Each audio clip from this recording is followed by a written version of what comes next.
Boa tarde, então. É uma grande satisfação a gente dar abertura à nossa segunda mesa do simpósio, que vai tratar da questão de gênero, né, relacionada à ditadura. Agradecemos a todos vocês pela escolha, né, do nosso simpósio para compartilhar suas pesquisas, seus estudos, e chamo, sem mais delongas, para apresentar o primeiro apresentador da nossa mesa, né, o Rafael Nunes Ferreira, que vai falar a ditadura civil-militar no romance contemporâneo, uma análise de a importância dos telhados, de Vanessa Molar. Contigo a palavra, Rafael. Eu vou te avisar quando faltar 5 minutos, tá? Se tu puder, por favor, respeitar, depois a gente consegue fazer o debate. Não, claro, tranquilo. Uhum. Eu vou compartilhar aqui meu slide.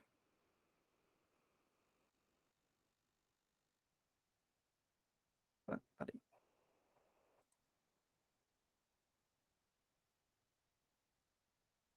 Só um minutinho que não está aparecendo aqui.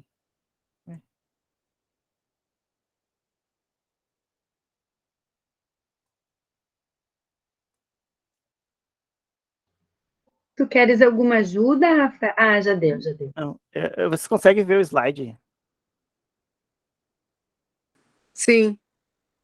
Que eu estou colocando ele aqui em posição que eu consigo enxergar vocês. Não, aqui. Opa, sumiu. Estamos enxergando muito bem, Rafael. Tá, eu vou deixar ele assim, não no modo de exibição, porque senão eu não consigo enxergar vocês, pode ser? Pode ser sim. Tá. Bom, então o meu trabalho, até mudei um pouco o título desde quando eu enviei o documento, que seria, passou a se chamar Espólios da Ditadura Civil-Militar no Romance Contemporâneo, uma análise da obra A Importância dos Telhados, de Vanessa Molar. Bom, meu nome é Rafael. Primeiro de tudo, eu gostaria de agradecer pelo aceite do meu trabalho para apresentar hoje aqui, junto aos demais trabalhos que abordam a ditadura, né? Hoje de manhã nós tivemos 4 trabalhos também com essa temática, assim, trabalhos que dialogaram muito, né? E acredito que também vão dialogar muito com o meu trabalho. Esse trabalho também ele é fruto de uma disciplina que foi ministrada agora nesse semestre que passou na URGS, né, pela professora Gine e pela professora Cristiane, os dois estão presentes aqui, que é Estudos de Literatura Contemporânea, o Romance Brasileiro Contemporâneo, Faces da Ditadura em Narrativas de Autoria Feminina. Foram estudados, basicamente, quase 40 obras, né, produzidas dos anos 2000 para cá, por autoras femininas e que tematizam a ditadura, né, em suas especificidades. A proposta da disciplina, né, possibilitou que a gente criasse um amplo painel dessas narrativas que foram produzidas nessas últimas 2 décadas, né, e possibilitou uma ampla discussão sobre o tema, né. Dessa disciplina, alguns trabalhos foram elaborados e hoje de manhã nós tivemos a apresentação de alguns, e agora de tarde eu sigo dando continuidade à apresentação com o trabalho da obra da Vanessa Molar.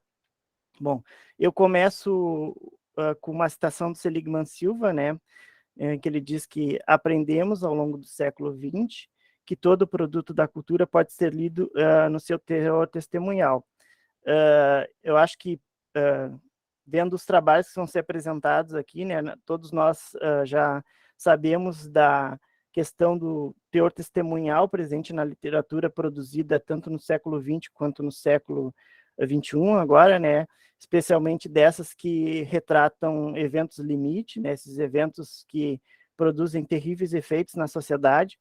E no Brasil, em especial, nós temos a questão mais recente da ditadura, né, que começou em 1964 e foi até 1985. No caso, a obra em que eu vou tratar, né, a importância dos telhados, então ela é uma narrativa que constrói uma visão da ditadura no Brasil, ao apresentar a história de uma protagonista que, durante o período ditatorial, participou de debates estudantis em favor da democracia e, por essa razão, foi presa, torturada e violentada sexualmente por agentes da repressão.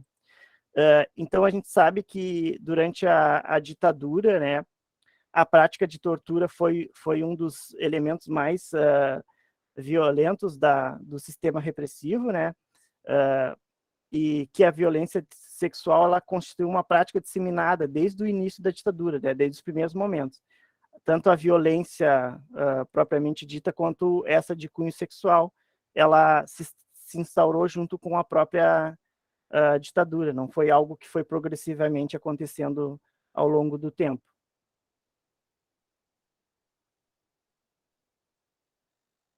Então, eu cito uma passagem aqui, né, do relatório da Comissão da Verdade, né, no volume 1 ele tem um capítulo 10, se eu não me engano, que é totalmente dedicado à violência de gênero, a violência de gênero e a violência contra crianças e adolescentes, né. Então, vou citar uma parte do documento que diz assim: a violência sexual exercida ou permitida por agentes de Estado constitui tortura, por transgredir preceitos inerentes à condição humana, ao afrontar a noção de que todas as pessoas nascem livres e iguais em dignidade e direitos.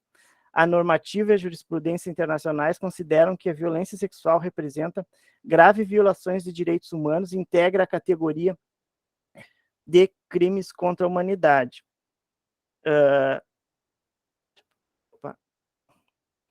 Vocês estão conseguindo ver bem aqui, porque está pequeno aqui para mim? Conseguimos ver sim, Rafael. Pode ficar tranquilo, Tá. Continua como está fazendo, está ótimo. Tá, perfeito. Então, por meio dos trabalhos da CNV, né, ficou constatado que a violência sexual era uma prática disseminada durante o período, né, havendo registros da prática desde os primeiros prisões que ocorreram, né, e nesse sentido as investigações e os testemunhos registrados pelo Grupo de Trabalho de Ditadura e Gênero revelam que a violência sexual, a violência estruturada pela hierarquia de gênero e sexualidade atingiu de diferentes formas tanto mulheres quanto homens. A gente tem dado um foco especial na questão da violência de gênero contra a mulher, mas isso não significa que homens não sofreram violência sexual. Na maioria das vezes, dos relatos, isso tinha a ver com a emasculação do inimigo, né? Mas é claro que a violência contra a mulher ela possui características específicas, muitas vezes elas se tornam objeto da perversidade sexual dos homens, né, dos agentes da repressão, ou por pessoas por eles autorizadas, né, não foram só agentes, no caso. Opa. Então, hoje até a gente comentou, né, por que a gente se lança a mão do texto literário para trabalhar questões históricas e não propriamente de um texto histórico, né? A função da literatura, né, essa função humanizadora da literatura, que ela possibilita que o leitor adentre atmosferas diferentes da realidade dele, que possa perceber as experiências não como experiências frias de um livro de história, né, em que muitas vezes as pessoas que viveram algumas experiências são apenas números, né. Então eu trago uma citação da professora Regina da Castanheira e do Roberto Weck, né, no que diz respeito à literatura que tematiza a ditadura, né. A literatura tem sido e continuará sendo um arquivo surpreendente que guarda, de maneira mais incisiva do que a historiografia, a memória ainda dolorida de um tempo áspero e impróprio. Um tempo em que a barbárie antiga mostrou seu rosto drasticamente moderno e capaz de impor o regime do horror.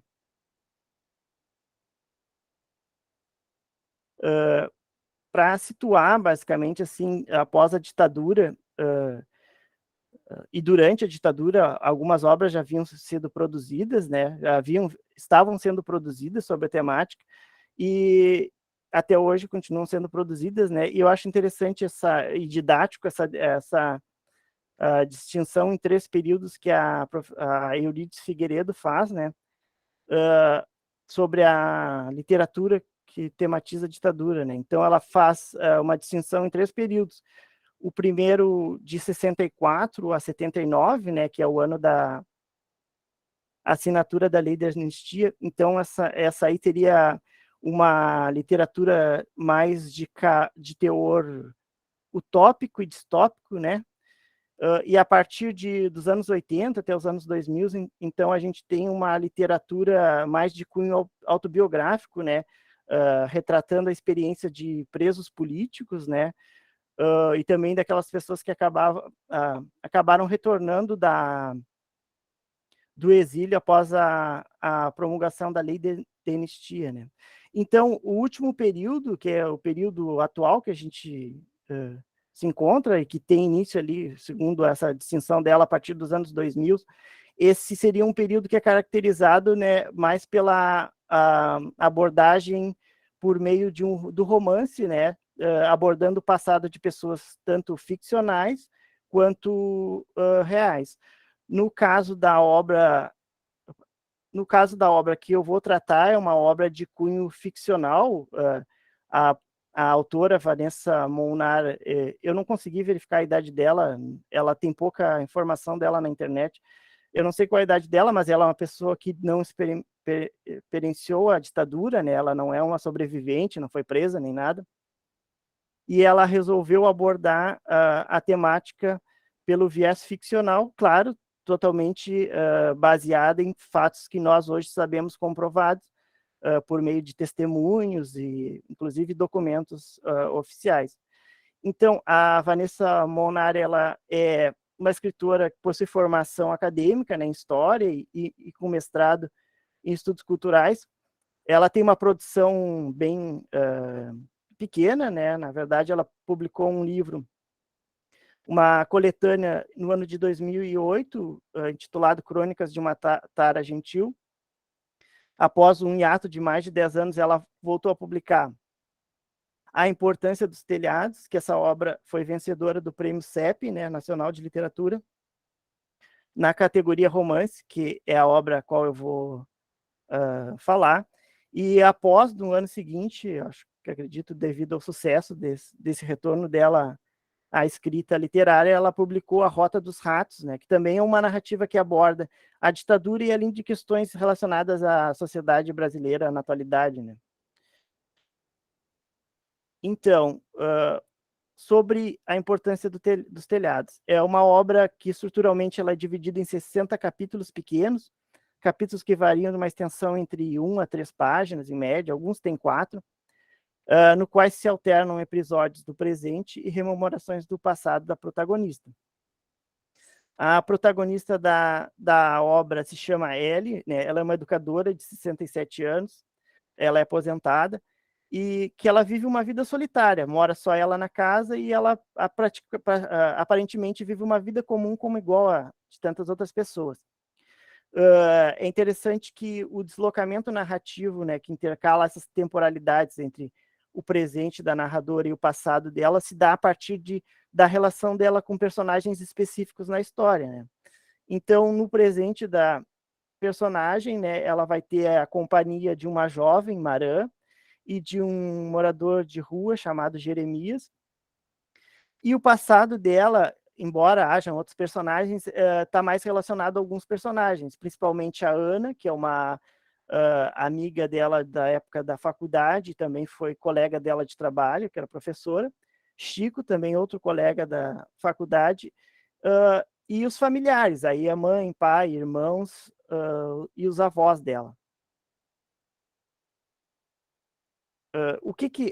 Então a Ana, ela tem uma experiência relacionada com a ditadura no passado, né?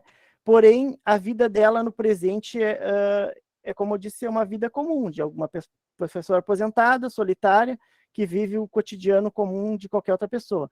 Só que acontecem duas situações extraordinárias na vida dela que são gatilhos para ela rememorar o passado dela, e dentre as experiências está a questão da ditadura, da prisão, né, específico, e da tortura e violência sexual. Então, a morte de Ana é um dos gatilhos que leva a Ana, que é amiga dela, né, das tempos de faculdade, ela vem a falecer. A Ellie recebe um telefonema sobre essa informação, desculpa, e a partir daí ela começa a tecer reflexões sobre o passado dela, sobre o presente e sobre as experiências que as duas viveram. Nesse mesmo momento, nesse mesmo presente da personagem, ela descobre que ela é diagnosticada com um câncer com metástase. Então, esses dois acontecimentos se somam ao momento em que ela está vivendo, e ela passa a começar a fazer reflexões sobre a vida, sobre as experiências da vida, sobre o presente, e que culminam nas rememorações da experiência dela da ditadura militar.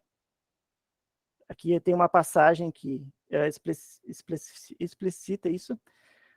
Que ela vai falar: durante muito tempo optei pelo esquecimento, mas agora que ela, Ana, né, tinha partido e que em breve eu também iria desaparecer, senti a necessidade de recordar para tentar entender como eu tinha ido parar dentro de um mundo irreconhecível. Então, passaram 15 minutos, tá? já, tá. 5. Tá. Então, a partir dessas rememorações, a gente vai descobrir como a Ellie conheceu a Ana e os outros, e o Chico e outros colegas do grupo de estudos dela. Eles se conheceram nos movimentos estudantis secundaristas e depois na faculdade.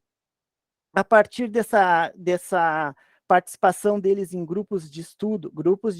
A obra não deixa claro se esses grupos teriam algum tipo de envolvimento mais concreto nas manifestações, mas a partir desse envolvimento elas acabam sendo presas pelo DEOPS. Aqui tem uma sutileza que eu achei muito interessante na obra, porque como a autora não deixa claro esse envolvimento deles em manifestações, ou enfim, em alguma coisa que pudesse chamar muita atenção dos agentes da repressão, elas teriam sido presas basicamente por estarem envolvidas em grupos de estudos. É interessante porque elas são presas pelo DEOPS, e alguns estudos mostram que o DEOPS, né, como parte de um conjunto de organismos de informação de informação e segurança, né? Então eles procuravam na sociedade pessoas que eles pudessem considerar como subversivas, né? Então o simples fato de participar em um grupo de estudos marxistas já colocavam nelas, né, essa condição de subversivas, ao ponto de elas serem presas e passarem algum período pela prisão, o que soa como quase absurdo, né? Alguém ser preso pelo simples fato de estar estudando alguma coisa. Então, aqui nós temos a primeira passagem dela rememorando o período da prisão dela, né? Ficamos alguns dias abandonadas ali, com pouca água e pouca comida. E eu, que naquela época era magra, quase desapareci. Corria um rumor de que estavam interrogando os homens primeiro. Não sei, só me recordo de que havia um cheiro ruim no ar, um cheiro de clausura misturado com abandono. Um cheiro da falta de banho parecido com o da morte, o que se confirmou quando a primeira de nós voltou da sessão de tortura. E eu entendi que o medo é uma das armas mais poderosas que podem ser acionadas contra a humanidade. Também, sim, só para pincelar rapidamente, a gente sabe, a partir de vários estudos, como o aparato repressivo do governo militar trabalhava muito com essa questão da imposição do medo como um método utilizado para extrair informações de presos políticos, enfim, né? Como, além da prática da violência, toda essa atmosfera de medo que era criada nessas pessoas perseguidas pela ditadura causavam uma situação bem terrível, assim, né? Sobre a obra também a gente pode trabalhar a questão discutir essa questão desse trauma dela, dessa experiência dela, porque no caso da Ellie, ela busca não recordar isso, mas aí tem um motivo bem específico, né? Ela, além de ser torturada, violentada sexualmente, ela acaba tendo um filho na prisão. Esse filho, então, é vítima da violência do Estado, né? É interessante que também, durante a apresentação do meu trabalho, uma obra também tematizava a violência sexual das militantes, e também a abordagem da autora é nessa mesma perspectiva. Uma personagem que engravida, uma militante que engravida por meio de um abuso sexual de agentes da repressão, né? Então, a Ellie, para poder se relacionar com o filho, ela acaba tentando, de forma voluntária, esquecer essa memória traumática dela. Mas, como nós sabemos que a memória traumática, ela age como um fantasma no presente, algo que você não quer, que o sobrevivente ou a pessoa que passou por essa experiência não consegue se livrar de forma simples, né? O passado, então, ele está sempre ali interagindo com ela de uma forma ou de outra, né?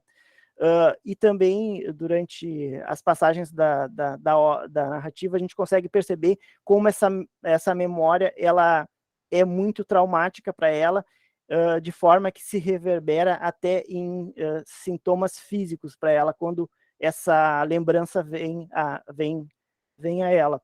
Então, nessa passagem abaixo que eu vou narrar, ela, quando lida com o irromper involuntário de uma lembrança da experiência dela, ela começa a recordar, né, e se sente com ânsia de vômito, de tão intenso que é essa memória para ela, né. Rafael, fecharam-se os 20, tu pode fazer um fechamentozinho aí? Tá. Então, uma questão que eu achei muito interessante, vou fechar com o último slide, é que, além de nós verificarmos essa questão da violência de gênero que aconteceu durante a ditadura, especialmente com essas mulheres que atuaram durante a ditadura, né, e foram presas, foram perseguidas, presas, torturadas e algumas mortas, para além de todo esse sofrimento, também ocasionou impacto, a gente pode pensar isso, em pessoas que não necessariamente estavam relacionadas a esses episódios. E é bem interessante como ela coloca isso na obra, porque, por exemplo, o filho dela, que é um fruto da barbárie, como ela coloca, né, acaba sofrendo pela própria relação que ela tem com ele, né? Então ela diz assim: meu filho sempre se sentiu um menino abandonado, a falta de um pai e minhas ausências constantes fizeram com que ele estabelecesse laços inconstantes comigo, laços frágeis.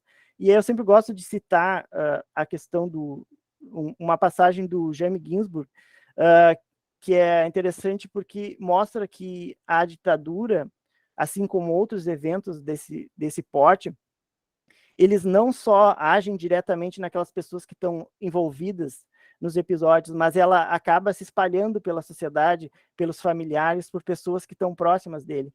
E então expondo como episódios de violência resultam em impacto em outros que tinham conexões afetivas com os que foram agredidos. A obra ela é bem rica para trabalhar essa questão da participação feminina e de como as mulheres eram duplamente estigmatizadas durante o período. Bom, enfim, acho que era isso. Muito obrigada, Obrigado. Rafael, e nesse papel antipático aqui. Depois a gente conversa melhor, viu? Tá. Então, eu vou chamar, pessoal, a gente deixa o debate para o final. Eu chamo, então, as dificuldades de narrar o trauma em Corpo Interminável. Thaís e Eduarda, com vocês a palavra. Boa tarde, pessoal. Primeiramente, eu gostaria de agradecer, né, o aceite na participação mais uma vez da Abralic. Nós estamos muito felizes com isso. Então, meu nome é Eduarda Lima, eu sou doutoranda do PPGLL da UFG, orientanda da professora Renata, que está aqui presente. Eu e a Thaís somos orientandas dela. A minha presença aqui nesse evento é fomentada pela CNPq, e nós vamos começar aqui falando sobre as dificuldades em narrar o trauma em O Corpo Interminável, da Cláudia Lage. Aí eu passo minha palavra para minha colega Thaís, para ela dar início à nossa comunicação. Pessoal, boa tarde, então. Como a Eduarda já nos apresentou, né, Nós somos doutorandas do programa de pós-graduação em Letras e Linguísticas da UFG, as duas, né, somos orientadas pela professora Renata, e para essa comunicação de hoje, nós escolhemos falar um pouco sobre as dificuldades de narrar o trauma em uma obra específica, que é a obra da Cláudia Lage, que é O Corpo Interminável. Para essa comunicação, nós nos organizamos da seguinte maneira: nós vamos falar um pouquinho sobre essa função da literatura diante desses eventos traumáticos. Depois a gente vai pensar um pouco nessas dificuldades de narrar o trauma e como elas aparecem na escrita, como elas aparecem nessas vozes narrativas. E aí eu acho interessante a fala final do Rafael, porque ela serve de início para aquilo que a gente vai pensar nesse livro, né? Quando ele fala o quanto esses eventos traumáticos, eles repercutem não só naqueles que vivenciaram o trauma, mas naqueles que de alguma forma se apresentam como herdeiros desse trauma, né? Que seriam esses chamados filhos da ditadura. Então, nesse livro que nós escolhemos aqui para a nossa apresentação, nós temos a história de uma guerrilheira, que seria a Júlia, e é interessante que não só a história dela enquanto guerrilheira, mas também de outras mulheres, né? E aí, junto da história dela, a gente tem também a história do filho, que está marcado, sobretudo, por essa ausência materna, né? Porque a mãe acaba sendo desaparecida. Então, a gente tem toda essa marcação da falta, da ausência, que vai culminar em uma dificuldade de narrar o trauma, né? De falar do trauma, seja por parte da Júlia, que seria, então, essa guerrilheira desaparecida, seja pelo Daniel, filho de Júlia, então. E aí, aqui, para começar, eu gostaria de apresentar uma fala da Regina Del Castanho no texto Literatura e Resistência no Brasil Hoje, que é quando ela vai falar sobre a questão desses romances que tem essa reconstrução da memória traumática da ditadura como temática literária. E aí eu acho interessante a gente pensar nessa função da literatura, como o Rafael também já colocou, né? Uma vez que existe um apagamento histórico, né? O Seligman Silva vai falar sobre essa tradição do memoricídio que existe aqui no Brasil. Então, isso não é, mesmo que a gente tenha tantos romances contemporâneos que reconstroem essa memória traumática da ditadura, a literatura desde outros tempos, né? E o Seligman Silva vai dizer que desde a Ilíada até os Sertões, a literatura já cumpre esse papel, né? Que seria esse papel de prestar um serviço diante do trauma. E aí a gente pensa, então, sobre essa reconstrução dessa memória traumática como uma forma de entendermos esse tempo presente. E aí, inclusive, na orelha do livro, né, a Regina Del Castanho coloca uma citação que eu acho tão interessante, que ela vai dizer que esse é um passado que não passa, porque muita gente ainda vive esse trauma e muita gente ainda nega esse trauma como sendo um trauma, como sendo algo que realmente aconteceu. Então, nesse sentido, esses romances, eles têm uma função social, né? Tem, claro, que toda essa função estética da literatura, mas, para além disso, também essa função social, né? De nos fazer ver esses eventos com outros olhos. E aqui o que nos interessa pensar é de que forma que essa memória traumática é incorporada no romance, é reverberada no romance, seja por meio de uma estratégia de construção narrativa, construção das personagens, né? Ou das vozes narrativas. Então, como eu disse no começo, no Corpo Interminável, a gente tem uma história que é narrada por diversas vozes. Então, a gente tem a voz de Júlia, temos a voz de Daniel, mas temos outras vozes, né, outras focalizações que também aparecem por meio desses dois narradores. E ao analisar a questão da estrutura do romance, a gente percebe que é uma narrativa toda fragmentada. Ora, esse livro é narrado pela Júlia, ora a história é narrada pelo Daniel, e eu acho muito interessante o papel que cabe ao leitor nesse romance, porque cabe a nós essa análise, essa organização, né?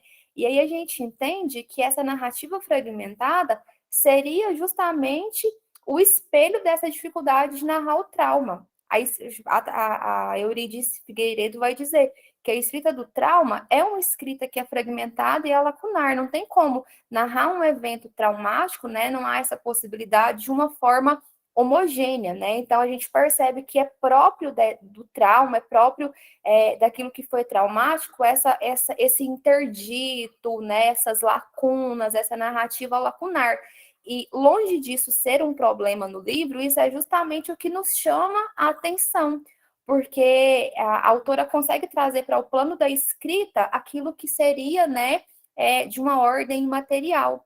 Então, o que a gente percebe aqui nessa obra também é essa narração que é marcada pela ausência, porque o Daniel, de certa forma, é alguém que não tem notícias da mãe. Então, a literatura, né, ela vai falar justamente, no caso dessa obra, dessa narração que é marcada pelas ausências. Aqui na sequência, eu coloquei um pequeno trechinho da obra para a gente refletir. E aí é interessante que a gente fica com vontade de trazer tanta coisa, porque a obra é tão rica, mas aí a gente tentou pegar aquilo que chamaria mais atenção para esses pontos. E aí a escrita de Cláudia Lage, algumas vezes, chega a ser, e aí a gente fez questão de colocar entre aspas, ela chega a ser caótica e interminável, né? Como sugere o próprio título do romance, mas não que isso seja um problema, essa escrita caótica, pelo contrário, né? É principalmente por meio dessa escrita que a gente consegue, então, ver essas impossibilidades de narrar esse trauma, né? Essa memória do passado que não passa. E sobre essa questão dessa violência em específico contra a mulher, tem uma parte que é muito marcante no livro, que é quando o próprio parto é uma forma de tortura, porque ela dá à luz, ela é submetida a uma cesárea sem uma anestesia. Então, o próprio parto é uma forma, né, de ser torturada. E aí, para a gente pensar um pouquinho nessas artimanhas narrativas que a Cláudia Lage usa, principalmente no sentido dessa construção narrativa, eu trouxe um trecho aqui em que a gente vai perceber essa escrita um pouco fragmentada, essa escrita um pouco caótica, né? Como essa dificuldade de organizar essa narrativa do trauma. Então, é um trecho que está na página 33, que diz: você procura uma cápsula. Aqui seria a Júlia falando para o companheiro. Acha que eu seria capaz de me trancar no quarto, engolir veneno, morrer. Ponto final, letra minúscula. Te abraço. Você não sabe. Não demoraria tanto assim. Nem teríamos esse tempo para discutir como se tivéssemos tempo. Só então entendo. Você está preocupado. E aí eu acho muito interessante essa parte final, quando ela diz para o companheiro: não é só ordem, é mesmo amor, outra autoridade. E aí eu finalizo aqui a minha fala, e a Eduarda vai dar continuidade, pensando agora na questão das vozes narrativas também, como uma forma, né, dessa possibilidade de narrar o trauma. Eu vou aproveitar, então, eu deixei escapar um pouquinho para avisar que vocês têm 5, tá, gurias? Ah, tá. Então, a gente vê aqui no Corpo Interminável que é um romance com essas diversas vozes, tem várias histórias sendo contadas, mas principalmente aqui a de Daniel e Júlia, né? E nessa obra há essa presença de diversas personagens que, por intermédio do Daniel e da Júlia, vão traduzir diversas visões de mundo, né? Então, os capítulos narrados pela Júlia, que é a mãe, como a Thaís falou, uma narração mais caótica, fragmentada, e o Daniel se mostra aqui nas partes dele como o herdeiro problemático, né, do desaparecimento da mãe. E aí a gente trouxe 2 citações lá do livro, uma da página 158 e uma da página 22 e 23, que vão ilustrar bem aqui essas fragmentações e essa maneira de narrar do Daniel. Eduarda, desculpa, eu fiz a conta errada. Desculpa aí, os números não são meu forte. Segue, eu aviso quando der, fiz a conta errada. Tá Desculpa. bom, obrigada. Mas já que a gente não tem assim tanto tempo, eu vou deixar essas citações assim, mas passar mais para frente a gente vai comentando para não perder tanto 10, tá, guria? Na verdade, está na metade do tempo. Tá bom, então. Então, essa alternância da narração serve para mostrar para o leitor essas diversas versões, né, desse mesmo fato, e que como cada narrador vai experienciar esse evento problemático, né? Já que aqui a Cláudia Lage vai escolher um narrador autodiegético, no caso, 2 narradores, para dar conta disso.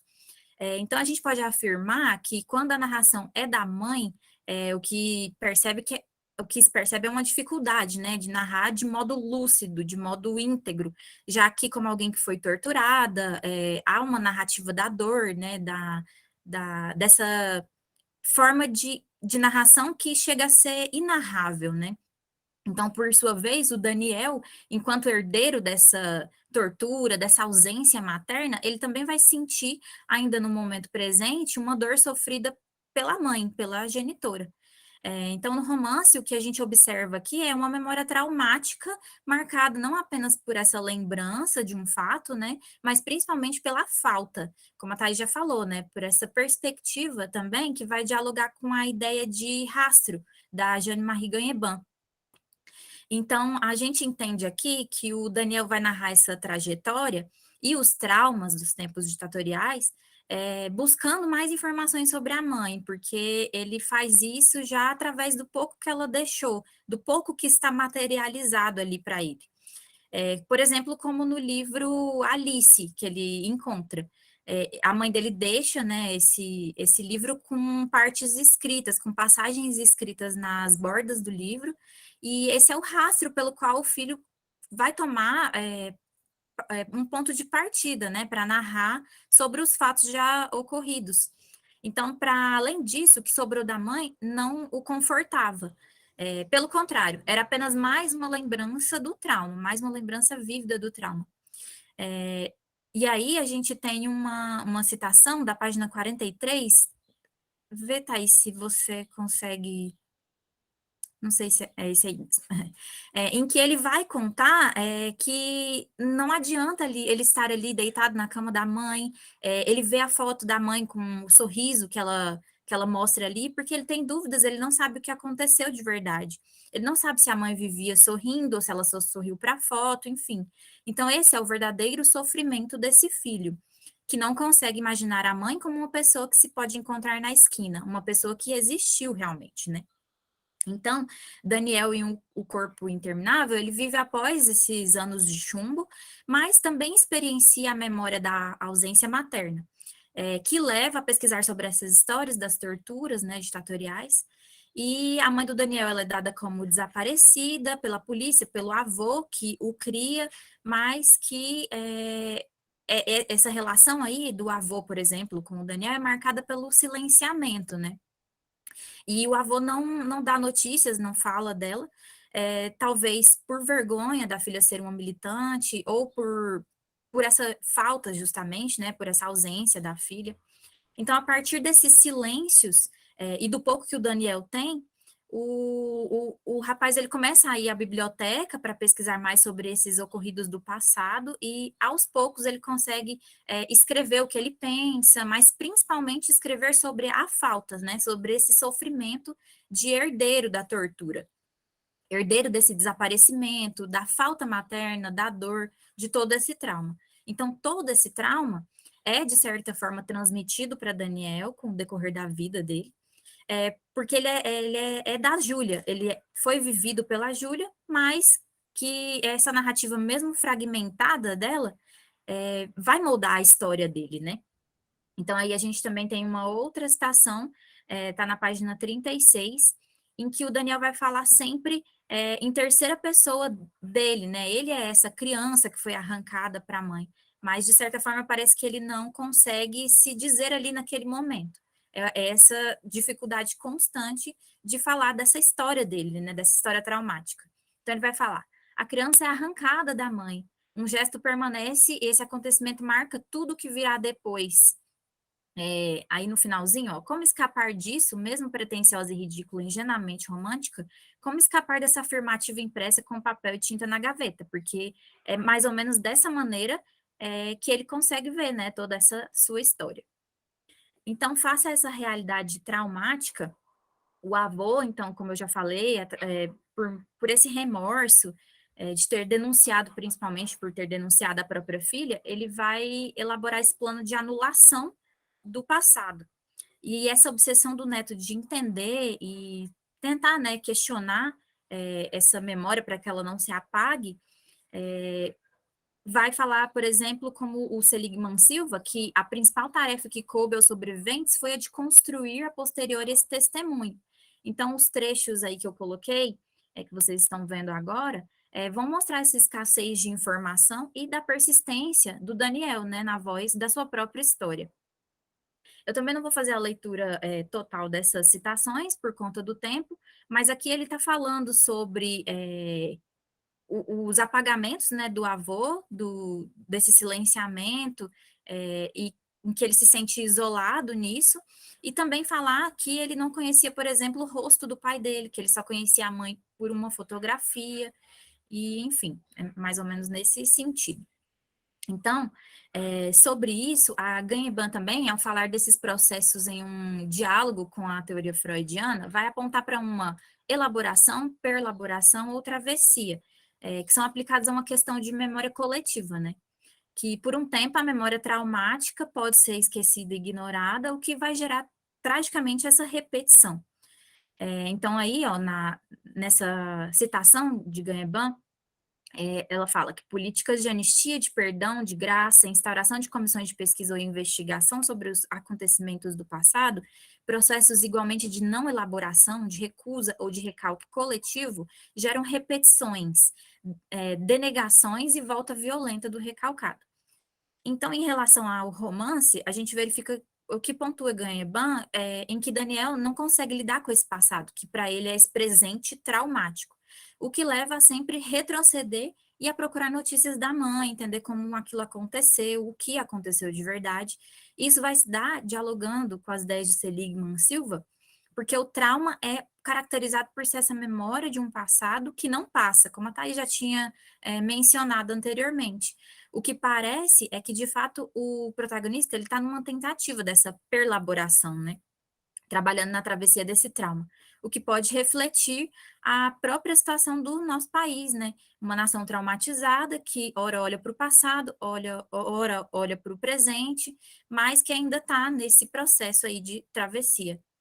Então, para ir finalizando, quando a voz narrativa é da mulher grávida, que é torturada, ela não consegue elaborar, estruturar coerentemente, né, essa fala, que fica cheia de lacunas, ocorrendo essa repetição de alguns fatos, de uma forma caótica, desordenada, como a gente já tinha falado também. E essa escrita desordenada, acho que a Thaís até já mencionou, que não é uma coisa pejorativa, né? Ela é usada como uma estratégia pela autora para mostrar o trauma de uma forma mais materializada, né? Para mostrar e ilustrar o trauma aqui na obra. Isso vai refletir o esforço, né, para tentar dizer o indizível, de esquecer essa experiência traumática, mas também de conseguir narrá-la de alguma maneira.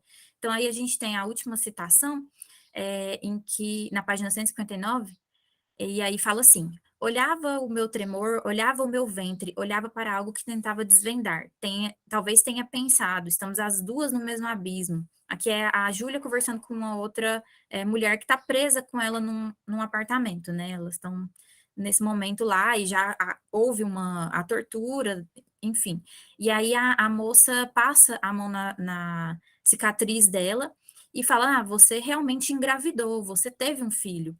E aí a Júlia passou por todos esses processos de dor, de trauma, de violência, que ela não se lembra. Então ela fala: não, nunca, eu sou virgem. Então a gente vê aí como esse trauma foi tão intenso que até mesmo foi esquecido, né? Vamos dizer assim. Então a gente percebe que, como as narrativas tanto de Daniel quanto de Júlia têm uma grande dificuldade de elaboração, né? Dessa consciência, de conseguir narrar mesmo o trauma, trazendo para a obra essas lacunas que são evidentes nos trechos que a gente apresentou aqui, mostrando como essa memória do passado, que jamais se esvai, está presente na narrativa da mãe, que vivenciou toda essa tortura, né, essas mazelas da ditadura, e as feridas como consequência disso tudo, e também na narrativa de seu filho, que apesar de viver depois de anos da ditadura, traz consigo, né, toda essa herança do trauma. E aí a gente finaliza com isso, nossas referências estão aí, e é isso. Muito obrigada. Podia ter feito redondinho 20 minutos. Vocês acharam que eu era uma agente da tortura aqui, né, com esse meu sobrenome. Peço mil desculpas. A Gínia disse que está com cronômetro. Eu estou fazendo aqui na ponta do lápis, então dá esses tilt. Peço mil desculpas. E eu não avisei o 15 já, porque tinha feito aquela interrupção indevida, mas ficou redondinho nos 20. Parabéns pelo trabalho. Desculpa mais uma vez. Me interditem aí, gurias, tá? Quando as minhas contas forem falhadas. Vamos dar sequência, então. A gente tem Mas eu agora... aviso, né, Lu? Não, e não manda pelo WhatsApp, porque é grosseiro, foi uma indelicadeza. As minhas somas aqui. Bom, vamos lá. Superamos o trauma, eu espero. A Renata também não vai me querer mal. Com esse sobrenome que eu tenho, eu sou uma coroné aqui, exercendo o poder. A gente chama, então, agora para fazer a apresentação, né? A aporia do trauma e a escrita da resistência. O passado que não passa e o corpo interminável de Cláudia Lage. Deise Figueiras, contigo a palavra, querida. 14h50 está começando, não me deixe fazer erro. Vai lá, Deise. Vamos lá, gente. Boa tarde a todo mundo. Eu vou pedir já desculpas e licença para desligar minha câmera. Eu estou com a rede bem ruim mesmo, então, para evitar, talvez, qualquer imprevisto, eu vou deixar mesmo só com o áudio ligado, tá? Já compartilhando a minha tela, para que a gente possa continuar uma discussão, na verdade, não necessariamente iniciar uma nova, já que eu também vou falar do mesmo livro ao que as meninas se referiram. Vocês conseguem visualizar minha tela? Muito bem, está ótimo, Deise. Ai, ótimo, que bom. Então, a ideia dessa comunicação é que a gente continue falando desse passado que não passa, né? Em O Corpo Interminável, tratando desses elementos da aporia do trauma e da escrita de resistência. Só para enfatizar novamente, meu nome é Deise Marques, eu sou mestranda em Letras pela Universidade Estadual do Maranhão, e com essa temática, eu queria conversar um pouquinho também sobre esse livro, dar continuidade a esse debate que eu acho tão essencial, tão interessante, dessa obra, que aqui no meu caso em específico, eu trago como objetivos a gente tentar refletir, né, um pouco sobre os percursos narrativos ficcionais e de resistência em face do trauma, dessa situação traumática que foi vivida em específico por nós, não só por nós, mas nesse caso pela ditadura militar que ocorreu no Brasil, mas que está atrelado, inacreditavelmente, a um esquecimento histórico. Então, uma situação extremamente marcante em termos de trauma, de catástrofe, de experimentação de evento limite, mas que, ao mesmo tempo, vem atrelada a uma amnésia histórica, que é carregada pela nossa população, pelo nosso governo, enfim, e que se concentra de forma muito presente no que hoje a gente mais ouve falar como o movimento de 64. Então, a necessidade de resgate também imediata desse trauma ao qual me refiro aqui na pesquisa. E O Corpo Interminável, da Cláudia Lage, é essa obra que, como as meninas já enfatizaram bastante, apresenta essa busca, né, essa procura por vidas e por histórias que foram silenciadas em razão dos anos de tortura e de ocultamento que foram impostos pela ditadura militar no Brasil, que continuam reverberando de alguma maneira e que perpetuaram essa tentativa de alcançar vivências que foram extorquidas pelo autoritarismo político. Então, essa tentativa, na verdade,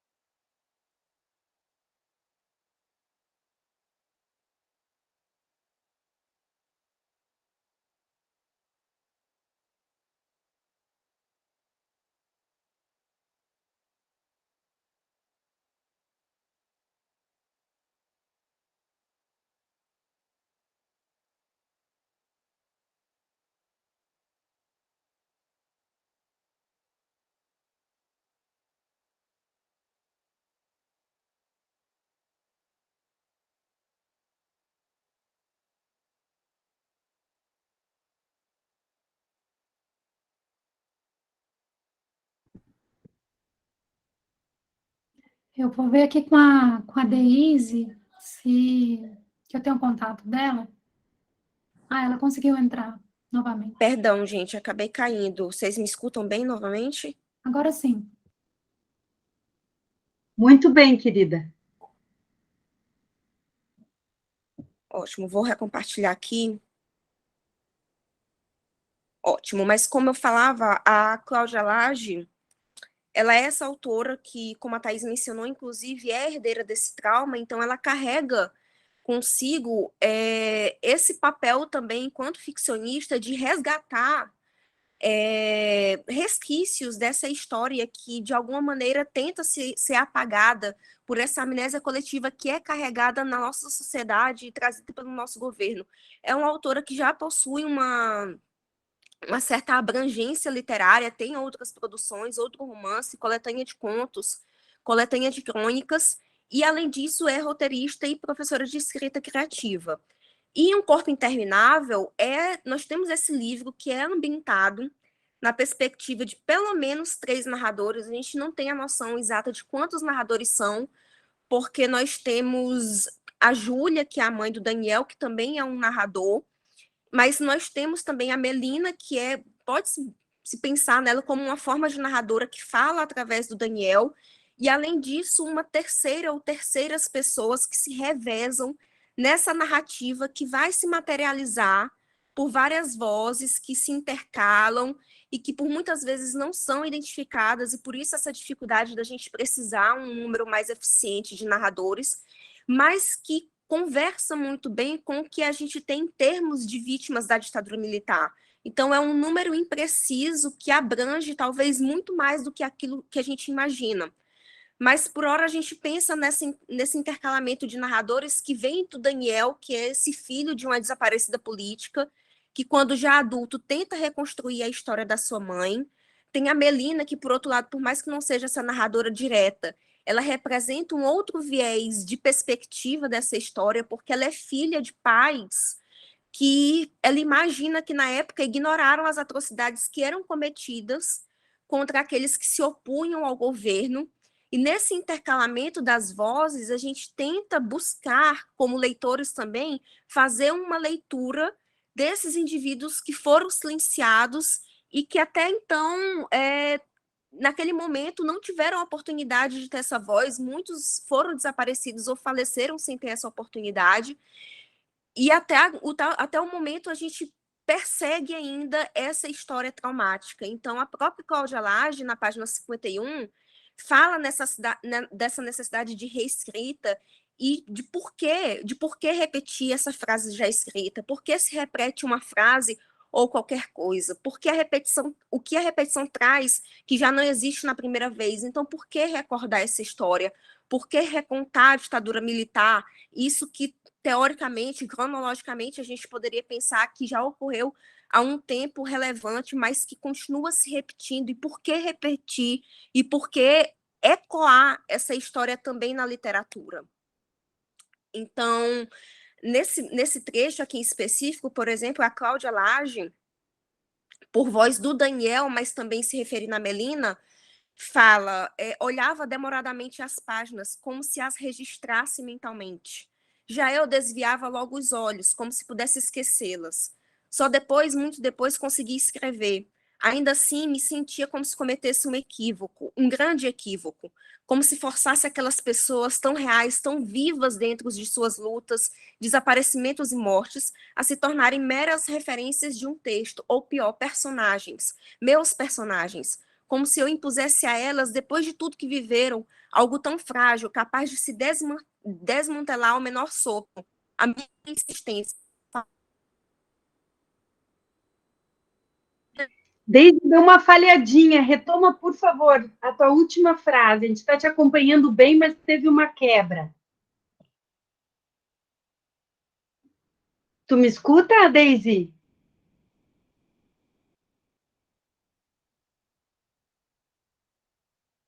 Vocês veem se ela está aí, pessoal? Ela caiu? Deixa eu olhar. Aparece ela aqui. Eu vou mandar uma mensagem para ela, peraí.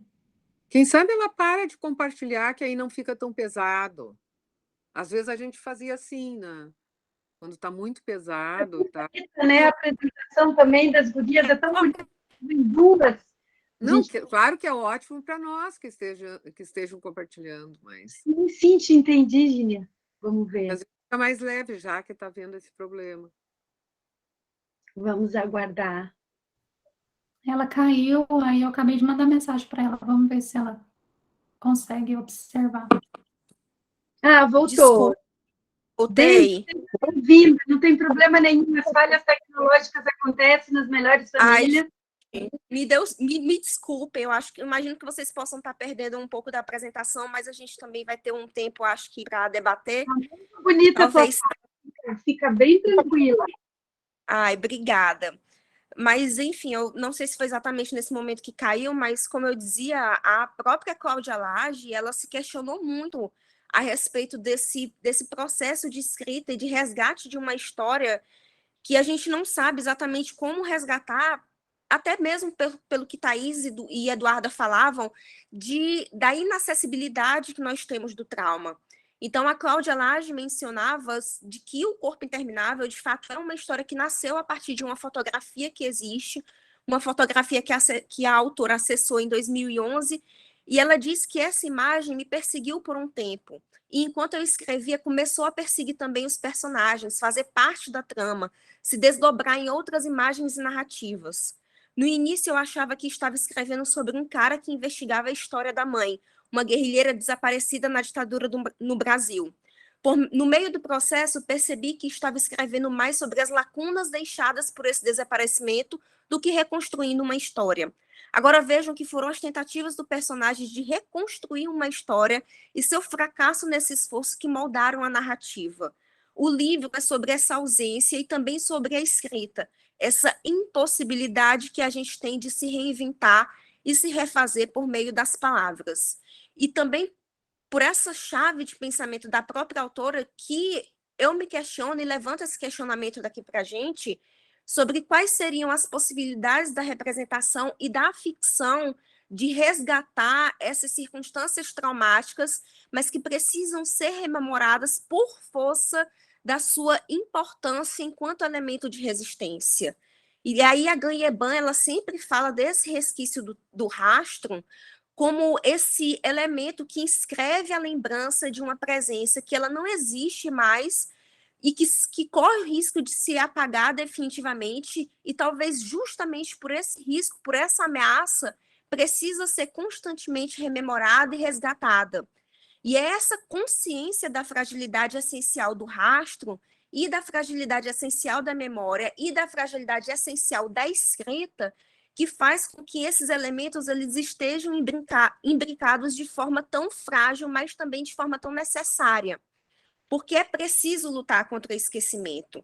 Nós precisamos lutar contra a denegação e lutar, em suma, contra qualquer mentira, mas, por óbvio, sempre com essa ideia de que não podemos cair em uma definição dogmática da verdade, porque talvez seja justamente essa definição estreita e restrita da verdade que tenha nos levado a muitos lugares obscuros nos quais nós nos encontramos hoje. E mesmo que a gente fale de uma memória traumática, é pensar através da literatura e através de Um Corpo Interminável e das dificuldades que esses personagens e que essa autora encontraram de narrar, mas pensar que é esse inenarrável que é a atividade de manter viva a memória daqueles que não têm mais nome, ser fiel àqueles mortos que sequer puderam ser enterrados. Porque lutar contra esse esquecimento e lutar contra essa denegação da verdade que tenta ser oculta é também lutar contra a repetição desse horror. Então, falar o infalável, dizer o indizível, ainda que por força ou talvez pela máscara ou a suposta máscara da ficção, também é lutar contra a repetição do horror, também é deixar com que essa memória traumática não caia no esquecimento ou não caia numa recontação falaciosa que, de alguma maneira, nos leve à repetição desse caminho, que deve ser evitado a qualquer custo. E Daniel, como eu já falei, enquanto escritor, ele enfrenta esse dilema. E ele enfrenta essa necessidade de escrever, ainda que ele não saiba como fazer essa escrita. Então, enquanto ele busca os rastros da mãe, ele tenta reescrever essa história e fica sempre mostrando constantemente essa escrita Melina e evidenciando o quão insatisfeito ele está com essa impossibilidade de alcançar esse trauma e de alcançar essa situação impensável que foi de fato vivida. E ele diz nesse trecho, por exemplo, que mostrou a Melina o que escreveu quando não apagava ou jogava no lixo. Ela me pediu que continuasse, mas para que estender isso? A agonia desse menino que nunca vou recuperar. E para quê? Não é a mim que buscava quando escrevia, quando acreditava que era possível com a escrita capturar pessoas e acontecimentos. Sinto muito, digo a Melina, mas olho o que escrevo como uma tentativa, um esforço. Qualquer coisa que escrever agora será ao redor de um centro inseguro, uma descrição que pouco alcança, nada revela, uma junção de palavras e efeitos. Não me reconheço e não posso me reconhecer em nenhum lugar ali. Então, é essa dificuldade de resgatar essas memórias que impõe também, muitas vezes, um obstáculo a essa resistência, que ainda assim não pode ser superada pela necessidade de sempre alimentá-la contra a repetição do horror. É uma narrativa que, por toda essa dificuldade, ela não tem uma condução linear, mas é nessa ausência de linearidade que o livro ele tenta recolher os fragmentos dessa herança memorial traumática. E para isso, seu... Agora sim, eu fiquei com trauma de rádio dessa vez. Agora está certinho, tá? Falta 5. Tranquilo, muito obrigada.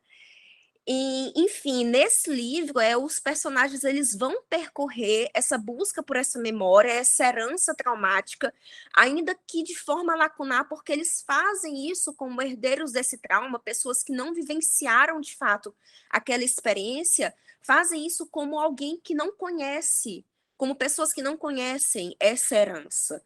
E nesse movimento, o que a Cláudia Lage vai fazer é romper com essas fronteiras temporais e espaciais que de fato não são precisas.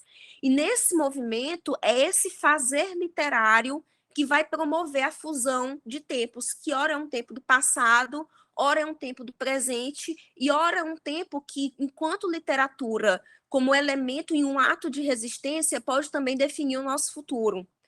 E para isso a gente vai ter essa estrutura narrativa, que, como eu já mencionei, gira basicamente em torno da narrativa de um casal que tenta recordar e resgatar histórias pessoais que são envolvidas por uma memória coletiva e por uma história nacional que foi e ainda é muito marcada por um sistema opressor. E a narrativa do trauma, nesse sentido, ela vai manter uma relação direta com a forma estética na qual ela é representada, porque o trauma, enquanto acontecimento, ele não pode ser assimilado de maneira satisfatória.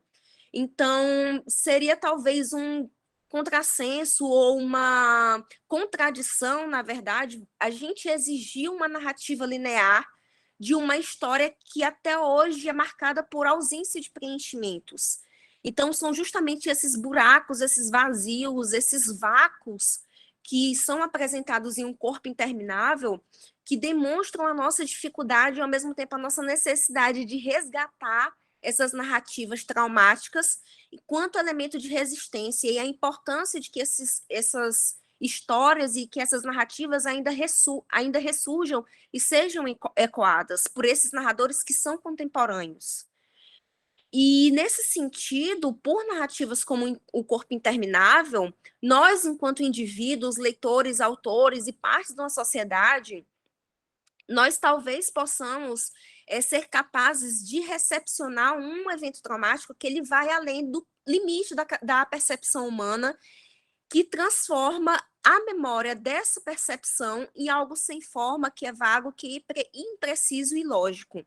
E o livro, então, ele é construído sobre esse alicerce de uma história que não pode ser contada, de um passado que não pode ser recuperado, e das consequências desse desconhecimento na vida dos personagens e na vida do nosso país. Então, aqui eu vou saltar em razão do tempo, mas aqui, mais uma vez, é um trecho de uma entrevista da Cláudia Lage, em que ela fala dessa dificuldade dela, enquanto autora, de atravessar a busca por essa perda, por esse vazio, por essa incompletude de uma história que é uma história que nos pertence, é uma história que é nossa enquanto cidadãos de um país, mas que é algo que não pode ser alcançado por ausência de provas ou por falta de acessibilidade a essas provas que existem, e que por isso, e aí a autora fala que especialmente depois do que aconteceu em 2016, e aí em relação ao que acontece hoje, a gente tem uma impossibilidade muito maior de acessar essas memórias de maneira que não seja fragmentária. E aí essa eterna questão que nos ronda, como que nós vamos viver com esses escombros? Como que a gente vai encontrar testemunha em corpos que não foram encontrados, em corpos que não vieram à tona, que foram marcados por rompimentos, por cicatrizes, por traumas, e não traumas apenas psicológicos, mas por traumas físicos também. Então, é essa eterna busca por encontrar um equilíbrio entre o narrar da memória coletiva e da memória individual. E a própria Cláudia Lage, aqui novamente em mais uma entrevista, ela fala que o livro, que o Corpo Interminável, é uma busca também. Deu uma falhadinha ali. Como tu acha que a gente faz, Renata? Tá, acho que ela tem o direito de concluir, né? A gente tem que... Deise, tu nos ouve? Sim, acho que claro, né? Vamos esperar. Acho que ela deve fazer a mesma coisa, né? Ela deve buscar um caminho. Até porque a outra nem chegou ainda, né? Não apareceu, né, Vitória? É. Tranquilo. A gente fica debatendo aqui. Eu não tinha me dado conta. Olha só, vai ser uma tarde bem mais tranquila do que foi nessa manhã, né? Deise saiu. A Deise veio o aviso que ela saiu. Vamos esperar, então, ela voltar. Gente, vou ficar com fama de má. Vou tentar ser super querida até o último dia para vocês não me quererem mal. Gente, desculpa, mais uma vez aqui a internet não colaborou, né? Mas já mesmo encerrando, só para, enfim, deixar minhas referências, meus contatos para qualquer milhares de coisas que vocês possam não ter escutado. E mais uma vez meu pedido de desculpa pela interferência da internet. Enfim, eu espero que a gente ainda possa dialogar para tentar romper com mais uma lacuna que foi deixada aqui. Muito obrigada. Deise, foi muito bonita a tua fala, as quebras tu soube retomar sempre, e eu não sei, eu proponho para minhas colegas organizadoras, a gente tem no cronograma da tarde mais uma mesa, Vitória, né, que iria apresentar sobre o inventário das coisas ausentes, não está, né? Vitória não está. Então, Oi? Acho que a gente pode passar para o debate, o que vocês acham? E aí é muito legal, porque a gente vai ter tempo de fazer a coisa como... Não é muito legal a ausência da colega, não me entendam mal, mas acaba acarretando uma possibilidade, né, da gente retomar e fazer conversas muito, muito bacanas, eu acho. As 3 falas foram muito interessantes e suscitaram aqui, já fiz várias anotações. Se vocês me permitem, como quem está aqui conduzindo, eu posso, Renata e Gínia, fazer uma panorâmica e, em seguida, passar para vocês? Pode, deves. Você sempre faz muito isso. Várias coisas assim me chamam a atenção, né? Para o Rafael, eu ia perguntar, ele começou a fala dele dizendo que tinha trocado o título, né? Que tinha colocado a questão dos espólios, isso ficou picando aqui para mim.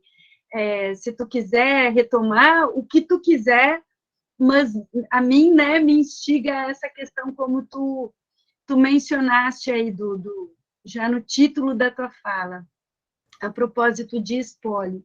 E achei bacana na tua apresentação também, que me chama a atenção a personagem Ela, porque ela é Ellie, mas Ellie é ela em vocês, né?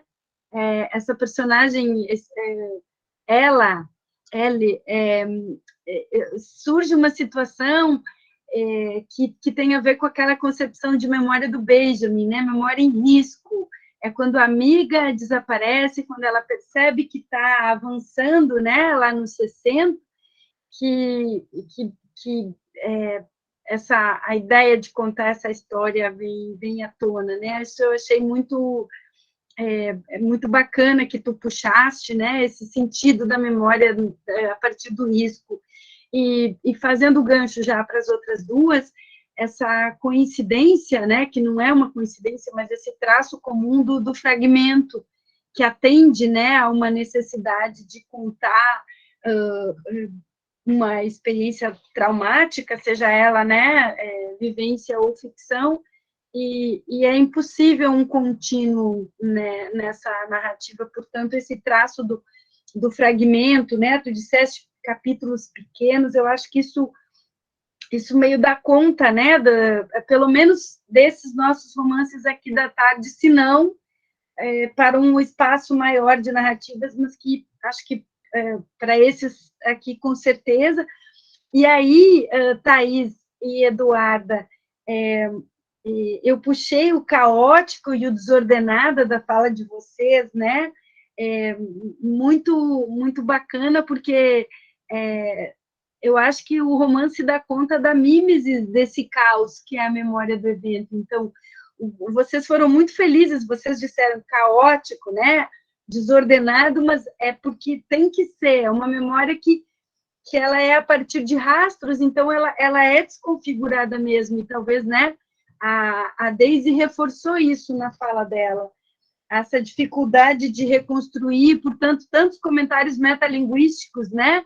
Eu não sei se eu estou contando, se eu dou conta, eticamente, será que cabe num espaço de texto uma dor tão grande, um dilaceramento desse, um sofrimento desse tamanho, até que ponto a narrativa dá conta, né? Eu que estou chamando a atenção para essa questão da metalinguagem que não foi dita, mas eu acho que compareceu aí. Eu queria fazer uma provocação para as gurias.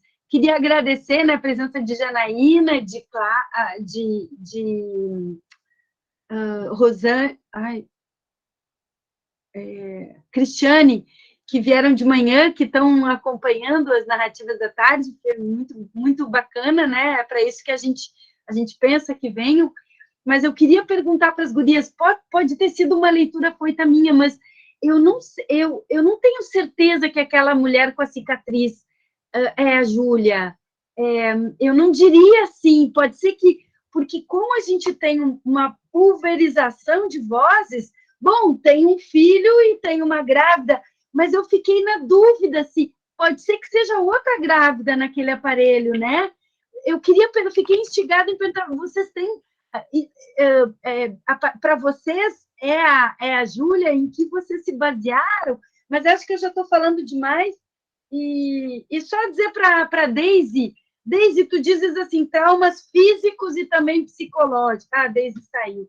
É que eu acho que trauma físico, se teve uma tortura, sempre vai ser um trauma psicológico, necessariamente. Mas isso depois, quando ela voltar, a gente...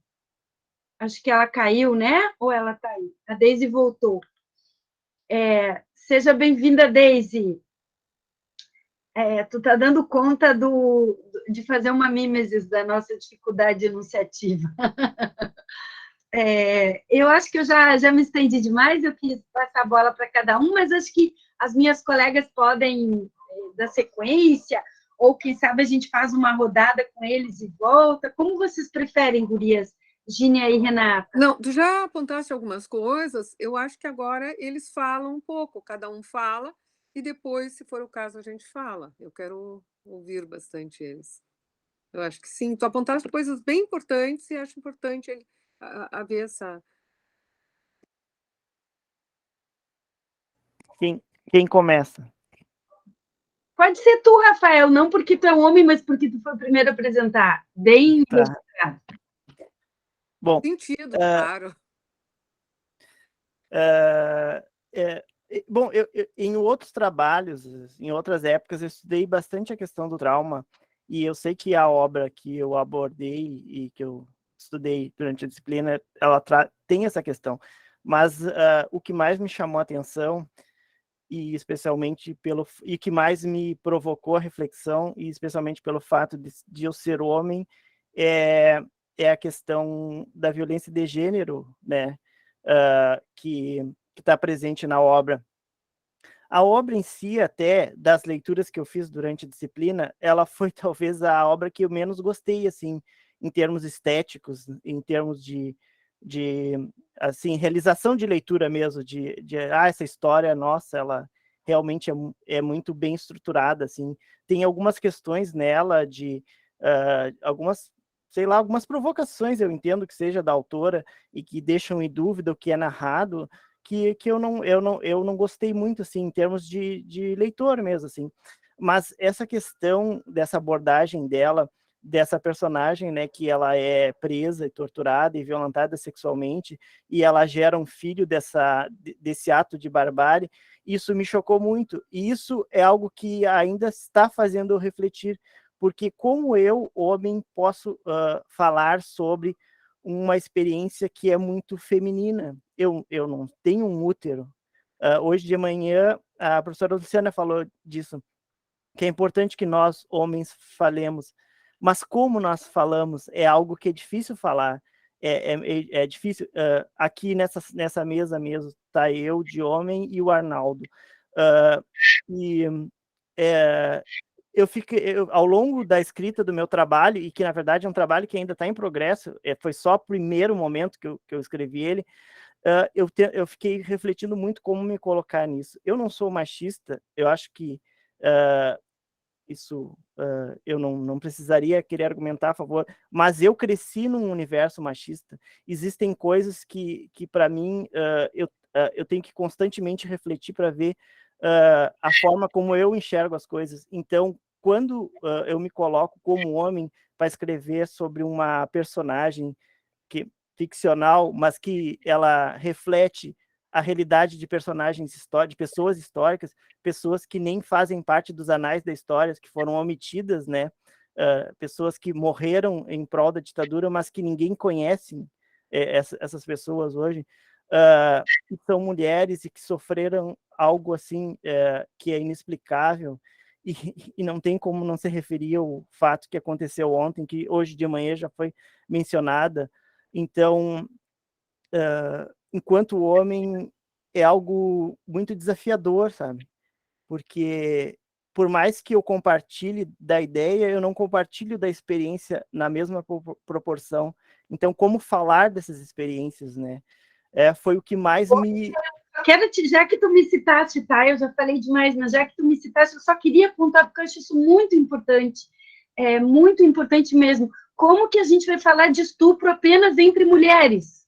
Vamos debater a questão do estupro, o mulherio, e vamos sugerir que os homens não são bem-vindos ou não têm uma legitimidade para o debate quando tu percebes, eu queria dizer exatamente o contrário. Tu falas de um outro lugar, o Rafael. Eu acho muito importante, por isso que eu fiz questão de dizer da manhã e vou reforçar de novo. A questão do lugar de fala significa uma potência de fala, uma abertura e um reconhecimento da força dessa voz que vem da experiência. Mas se a gente pensar que ela vai reproduzir um cancelamento de vozes outras, ela vai prestar um desserviço tenebroso. Eu sempre digo, porque eu acho que é importante assim, demarcar que o lugar que a gente ocupa é um lugar epistêmico. Eu fui muito desautorizada para orientar escritoras negras, porque eu não tenho a vivência, porque eu não tenho, não pretendo que eu tenha, não iludo que eu tenha. O meu lugar é epistêmico, eu construo esse espaço e posso orientar porque eu me baseio em pressupostos teóricos para discutir essa questão. E é óbvio que eu não vou orientar do mesmo modo que alguém que vive, mas já te dou a palavra, Arnaldo, porque tem, se a gente aceita esse essencialismo aí de gênero, a gente esquece que a Damares é uma mulher, que a Bia Kicis é uma mulher, que as juízas que exigiam lá que a menina de 11 anos parisse, né, não sofresse o aborto. Então, assim, não existe esse essencialismo de mulheres como alguém que dá conta de questão e homens como quem está limitado. E acho que, às vezes, a gente se equivoca muito, vote em mulher e mulher. Tem de tudo no campo da mulher, como tem de tudo no campo do homem. Arnaldo pode falar, desculpa se eu me estendi. Imagina, só uma complementação. Eu acho que a gente tem de lembrar que lugar de fala não é propriamente um conceito que se sustente na nossa área, né? De um ponto de vista linguístico, né, não dá para esse conceito se manter. Basta lembrar aqui da noção de voz do Bakhtin, né? Todo discurso é atravessado por inúmeras vozes. Agora, ele é um conceito importante, sem dúvida alguma, no campo da sociologia e dos debates políticos, porque a partir dele ele se torna um operador importante da reflexão, né? Mas eu concordo inteiramente. Se ele for tomado por uma visão essencialista, acabou a discussão, porque aí só a pessoa pertencente à própria categoria poderá falar da própria categoria. Acabou o debate, qualquer debate. E tem uma outra coisa que eu queria falar, aí especificamente a partir de uma fala do Rafael, né? Obviamente não temos um corpo de mulher, nem uma experiência como mulher social e culturalmente falando, e etc., né? Mas há uma base comum. Então, por exemplo, a ideia de um corpo que sofra uma violência sexual, ela também é terrível para nós, né? Essa ideia de que o teu corpo fica à mercê de uma ação agressiva ligada ao desejo, muitas vezes perverso, do outro, né? Então, acho que a partir dessa base a gente pode, obviamente, não falar como se fosse ou como se estivesse no lugar de, mas a gente pode falar de um lugar empático, digamos assim. Era só isso. Acho que as gurias podem falar agora, né, a respeito dessas questões, se foram pertinentes o que foi falado, ou do que quisessem, né, Thaís, Eduarda, e do modo como consiga também a querida Deise. Então, Luciana, quando a senhora colocou essa questão da metalinguagem, né, e do texto literário conseguir trazer ou não essas questões, tem uma parte do livro, até separei ela aqui, que é muito marcante nesse sentido. A Melina, ela está falando com o Daniel de um documentário com pessoas que estavam exiladas. E aí ela conta para ele que durante a entrevista, uma dessas pessoas que estava exilada não consegue mais falar e só começa a chorar. E aí eu acho tão interessante porque o Daniel diz assim, ó, apesar do tema da reportagem, o jornalista não esperava aquilo, então não esperava aquele choro. O rapaz tentava continuar falando mesmo em meio às lágrimas, mas a voz entrecortada não tinha força para chegar ao ponto final. A estrutura da frase, a gramática, todos os elementos ficaram comprometidos. E parece que é justamente isso que a gente tem nesse livro, né? São esses narradores que estão falando, mas aí parece que essa dor ela surge e aí essa narrativa ela é interrompida. Parece que essa estrutura da frase, a gramática, esses elementos são todos comprometidos. Então, parece que a metalinguagem, ela surge também nesse momento, né, de falar, olha, tá doendo, mas eu estou aqui escrevendo. E o Daniel, lá no final, ele faz justamente esse questionamento, né? Ele vai perguntar, eu escrevi, mas eu estou perguntando por que eu escrevi isso daqui. Eu escrevi sem saber onde começou, onde terminou, mas parece que a escrita, ela vem justamente como uma forma de dar um contorno, né? Não um contorno preciso, porque a figura do Daniel no livro é uma figura que me intriga, porque ele é alguém que está em busca dos rastros deixados pela mãe, insistentemente em busca, mas quando o avô falece, ele não quer nada, ele pega as caixas e fala, não pode levar tudo, né? Então, até que ponto que ele realmente quer, né? Então, parece que eu acho que a Cláudia Lage é muito feliz nesse livro em relação a isso. Eu e Eduardo até conversávamos sobre isso, porque parece que ela consegue trazer para o material que é a escrita aquilo que é de uma ordem imaterial, que é o trauma, né? Parece não quer, né, Thaís? Ele quer e morre de medo do que vai vir. É aquela coisa, né? E essa questão do parto da Júlia, a gente ficou pensando, sabe? Eu acho interessante a senhora colocar, porque foi algo que eu e a Eduarda conversávamos sobre, né? Será que é? Será que não é? Porque, assim, a gente tem ali inúmeras vozes narrativas que falam a todo momento, né? Então, a gente tem duas vozes mais marcantes, que são as vozes da Júlia e do Daniel, mas a gente percebe que, em dados momentos da narrativa, eles abrem espaço para outras focalizações que não as dele, né? Que é quando, por exemplo, o Daniel abre espaço para a Melina. Mas aí eu acho muito curioso, eu acho que isso é até assim, para pesquisas futuras, pensar nesse narrador que surge em terceira pessoa, nesse narrador onisciente que chega. Porque eu fico pensando, né, não dá para afirmar, nossa, com certeza é o parto da Júlia. Mas como ela se esquece, parece que esse narrador em terceira chega com essa função de dizer, não, ela não se lembra, mas tem essa voz onisciente controlando algumas partes da narrativa. A impressão que fica é essa, né? Assim, então, por isso a gente diz, né? Ah, é a Júlia, por essa questão, né? Assim, mas é um palpite, né? Uma ideia pensando nesse narrador em terceira que vai surgindo algumas vezes, né?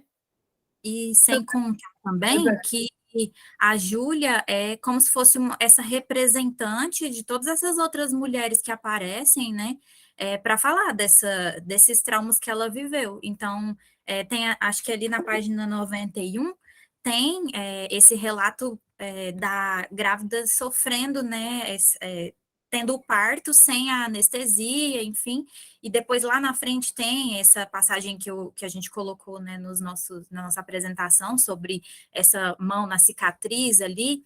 Então, eu acho que todas essas vozes são representativas, né? São representações e a Júlia é o pivô, né, de tudo isso e vai se reverberando nessas outras vozes. Então, a gente E discutiu aí, muito sobre isso para tentar realmente trazer, só, né? só para fechar, tem uma frase, até comentava em uma aula da Renata nesse semestre, do K, que me marcou muito, que é quando ele diz assim, que tudo nesse livro é ficção, mas tudo nesse livro aconteceu.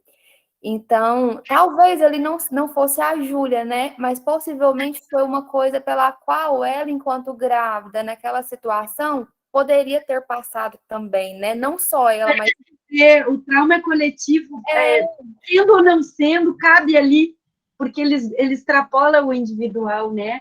A Daisy levantou a mão, eu ia perguntar para ela, disse, tem pelo menos 3 focos, e digo, mas que coragem, eu nunca conseguiria contar.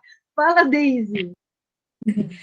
Eu acho curioso, assim, até isso mesmo que a Eduarda estava falando, porque a gente sabe que pelo menos essa terceira narradora, que na minha concepção são muito mais que uma mulher ali falando, e a gente não sabe quem são essas mulheres, pode ser a Júlia, tem a história também de uma amiga da mãe da Melina, então pode também ser essa quarta mulher, quinta, sexta, mas o fato é que a gente sabe que ela se chama Júlia, mas a gente não sabe por ela, a gente sabe por terceiros. Então, ela não se nomeia como Júlia em nenhum momento.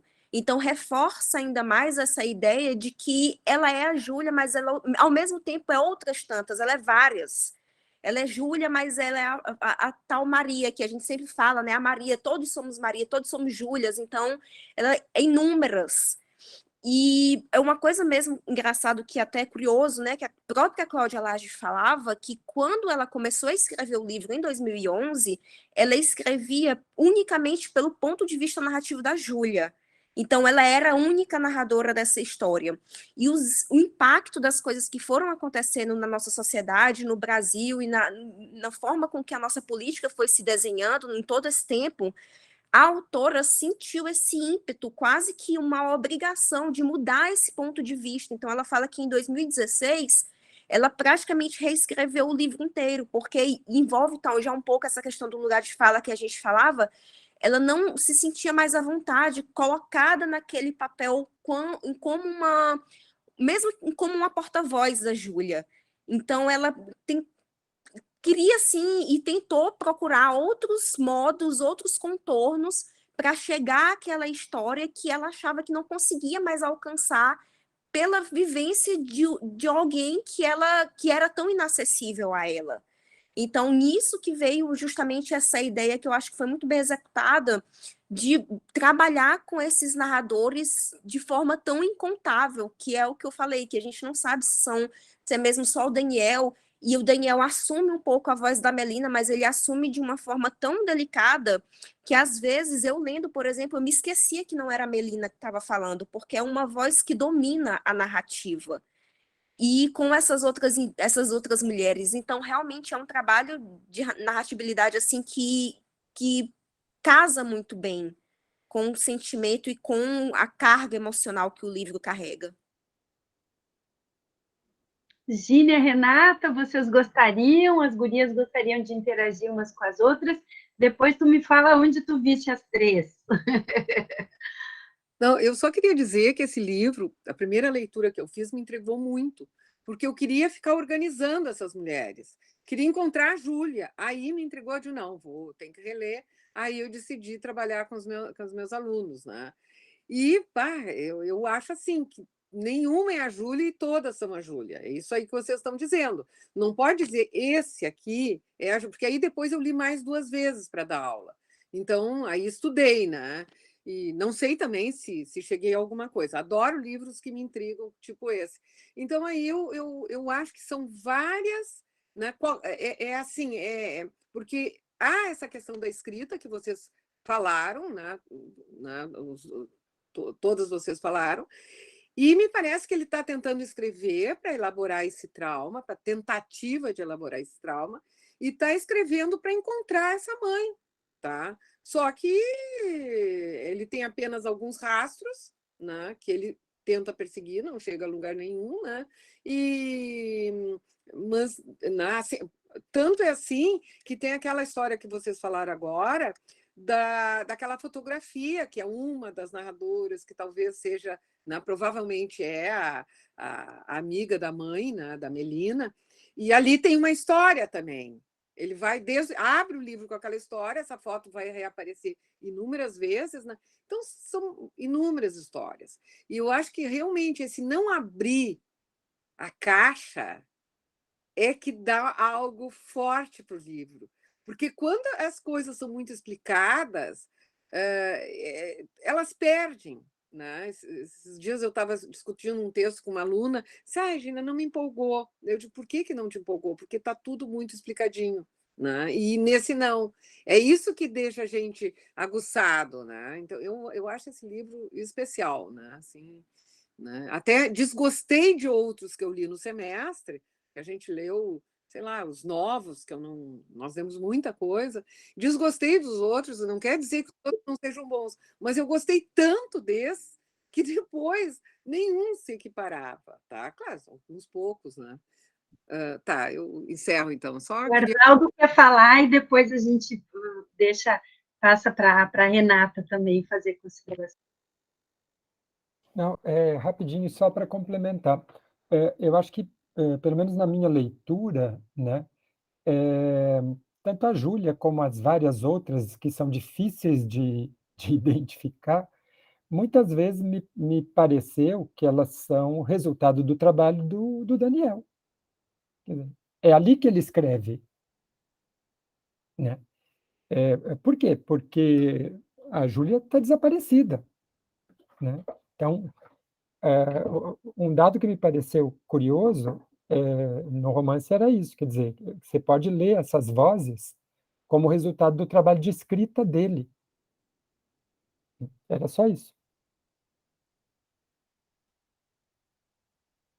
Eu também acho. Eu acho que sim, até eu rastreei no romance as várias vezes que ele se reporta a estar escrevendo.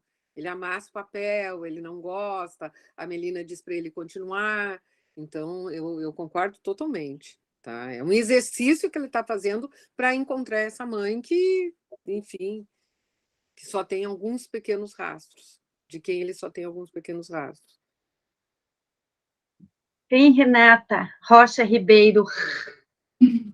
3R. Ai, gente, minha voz ainda piorou um pouquinho.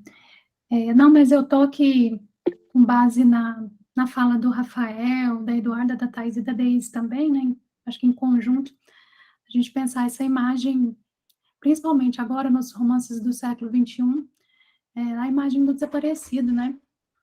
Do desconhecido, né? Às vezes não necessariamente o desaparecido é desconhecido, né? Mas como essa imagem, essa figura tem aparecido, e o Rafael falou alguma coisa, eu até anotei aqui, eu não sei se foi exatamente assim que ele se referiu e falou, mas existem, né, esses desconhecidos da história, né, esses desaparecidos da história, e eu acho que não estou querendo, assim, né, dar hoje, né, esse utilitarismo que às vezes as pessoas querem dar para as coisas e para tudo, né, nessa perspectiva neoliberal, mas pensar aí numa das possibilidades, né, do discurso literário, que é exatamente de resgatar essas pessoas, né?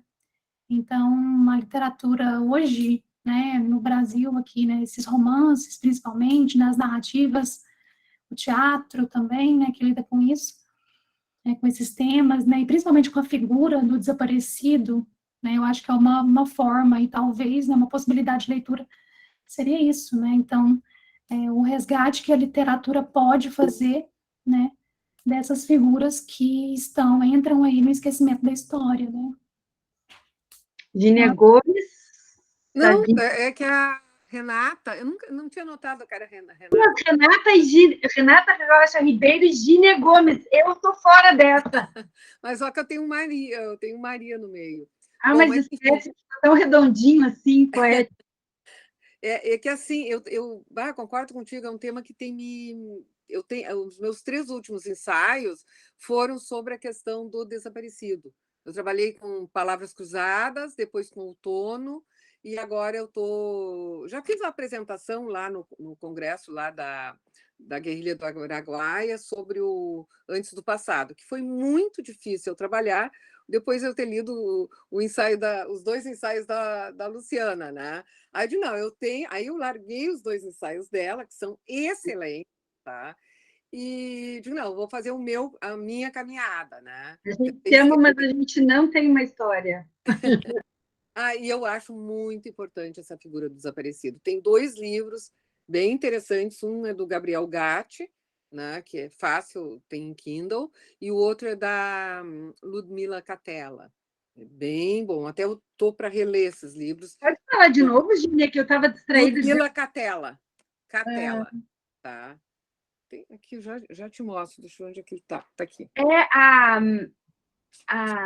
A Rafaela está nos avisando, mas na verdade a gente tem até as 4, né? Nós não estamos extrapolando o horário, a gente, né? A gente está. Da Ludmila Catella. Tá? Que legal, Gínia. É bem legal. Eu só queria. Não, ele deve. Bom, eu te mando depois, eu mando para as referências. Tá? O Rafael, vai lá, Rafael, eu ia falar dessa coisa do desaparecido, como falar de uma ausência, né? Isso a gente, nossa, é filosófico. O Kuczynski não bota o nome na irmã nunca. E depois eu fiquei pensando, por que não fala o nome? Porque como a irmã sumiu, tu deixa ela ausente, cada um tem um recurso, né? A Júlia tem nome, mas é por outro caminho que ela se ausenta. Eu só queria complementar o que a professora Renata falou ali, não especificamente na questão dos desaparecidos, mas desses ausentes da história, que no caso das mulheres isso é ainda maior, né? Só fazer esse complemento. E até, eu acho, se eu não me engano, aquele livro, foi citado hoje pela manhã, o Luta, Substantivo Feminino, eu acho que tem a introdução do livro, começa com essa questão, né? Como as mulheres são apagadas da história, né? Então, se tratando de ditadura, isso é mais nítido também. Era só isso. Muito obrigada, mas Thaís. Não, só fiquei pensando quando a Renata falou sobre essa questão do desaparecido, sobre os livros do Milton Ratum, os últimos agora, porque me intriga aquela mãe que a gente não sabe onde está, né? Porque é a noite da espera, o ponto de fuga, e aí eu fico esperando pelo último para saber onde é que ela todo mundo. Só tu? Eu fico pensando, cadê aquela mãe, né? Porque, assim, parece que, eu não sei, ela deve estar, eu fico imaginando que ela esteja envolvida com alguma coisa relacionada à ditadura, e por isso ela não possa aparecer na vida do filho, né? E aquela ausência é algo que marca de uma forma muito severa a vida do Martim também, né? Porque ali ela tá viva, mas ele não sabe cadê a mãe simplesmente desapareceu. Então é algo que também me chama a atenção. Acho que quando sair o último romance, a gente vai sanar as nossas dúvidas em relação a ela. Será que ele vai nos dar Pois isso? é. Não, eu só queria fazer mais um comentáriozinho que eu já excedi, né? Mas eu acho importante pontuar, já que esse romance, dentro do fascínio que ele tem para mim, tem, além dessa questão metalinguística, que tem um nível de sofisticação tão maravilhoso, tem a questão das fotos, né? Vocês percebem, assim, para mim, porque é uma foto narrada. No romance da Liniane tem foto, e aí a gente pode ver, assim, que rastro é isso, é recolher o que tem, é um pedaço da Zero Hora, um pedaço... Aí, na Liniane, no Antes do Passado tem a foto, mas a Cláudia Lage, eu acho que ela sofistica ainda, tem a descrição da foto, né?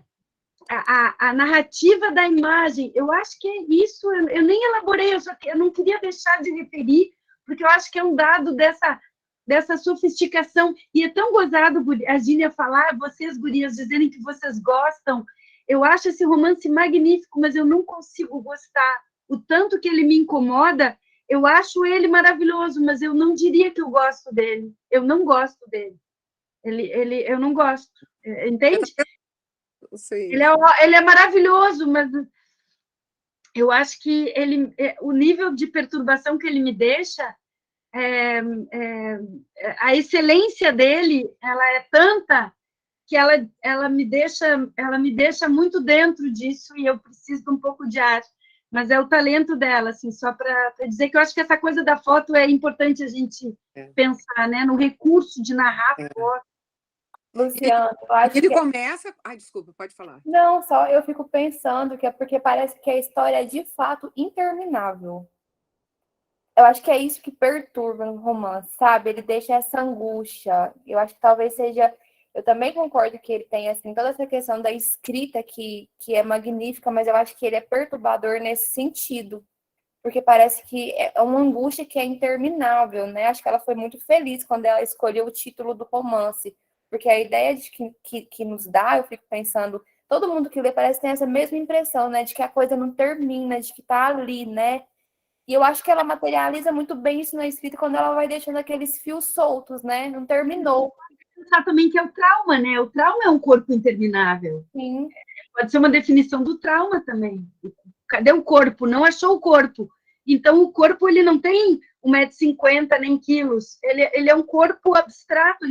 Ele não é. Ele é um corpo que não. Ele é um corpo interminável. Eu acho isso também que a gente podia pensar, né? Ai, tanta coisa, gente. Que tarde maravilhosa, né, gente? O pessoal que está assistindo gostaria de falar alguma coisa para a gente prestigiar tão bonita a presença do povo que veio de manhã e também do povo que não veio de manhã, mas que está aqui para botar a palavra na roda. Acho que a gente está cumprindo nossa função, né? Professoras, eu gostaria de parabenizar, né, as acadêmicas, gostei muito de todas as apresentações, e eu não sei se vocês viram que a Cláudia Lage vai falar na Bralic na quinta-feira de tarde, a partir das 16h30, eu não sei, é uma roda, né? São 4 escritores, é o Ricardo Lísias, a Cláudia Lage, a Luciane Hidalgo, e o outro eu não lembro quem é. Eu não sei se ela vai abordar, né, o corpo interminável, eu sei que a fala da Luciane Hidalgo é sobre o romance Rio Paris Rio. Da Cláudia eu não me recordo, mas talvez possa complementar essas pesquisas que elas fazem sobre esse livro, né? Sim. Essa autora, no caso, ela dá entrevistas bastante interessantes para quem pesquisa o texto dela. Ela comenta muito, né, sobre o processo de composição dessa obra, talvez ela retorne a esse livro, né? Então, lembrei de comentar com ela sobre isso. Parabéns a todos, todas, gostei muito. Obrigada. Mérito de vocês.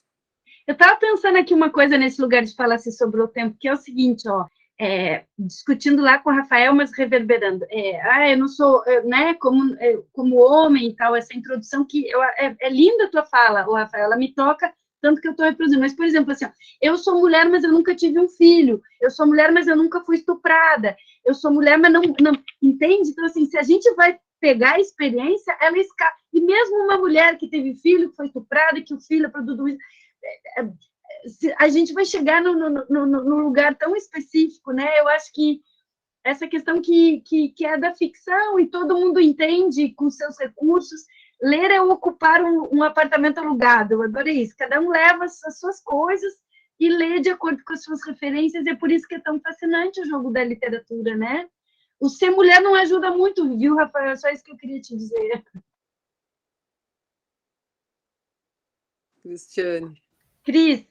Não, eu só vou fazer uma parte aqui, porque eu sempre tenho dúvidas quanto a essa questão do lugar de fala, e eu vi uma moça falando numa palestra, não vou recordar o nome dela, enfim, era muita gente conversando, mas era uma moça negra, e ela falava que a gente, de alguma maneira, está se policiando porque não entendeu o que é a noção do lugar de fala. Até ela sugeriu, releia o livro da Djamila. O lugar de fala não é para excluir, é para te saber de onde tu fala.